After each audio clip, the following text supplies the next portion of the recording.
Ang mga halal na lider ay pinagkakatiwalaan ng taong bayan upang pamunuan at paglingkuran ang kanilang nasasakupan sa ikabubuti ng lahat. Subalit anong mangyayari kung ang mga nakaupong opisyal dito ay pinagdududahan ng nagpapakasasa at umaabuso sa kapangyarihan?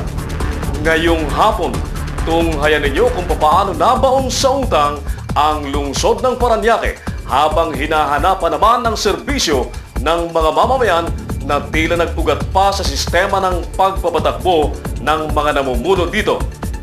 Narito ang unang bahagi ng aming pagmamatsyag na tatawagin nating Parañaque City na baon sa utang.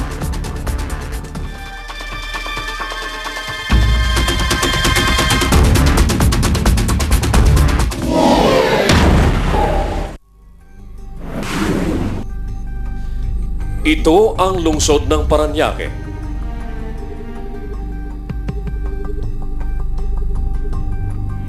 Progresibo.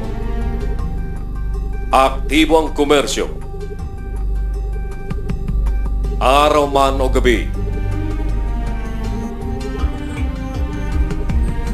Hindi maikakailang maunlad ang lungsod na ito. Subalit nakarating sa ultimatum ang impormasyong ang Parañaque City ay baon na baon umano sa utang. Kinumpirma ito sa amin ng dating konsehal na si Ginoong Jean Puson at narito ang kanyang paglalahad.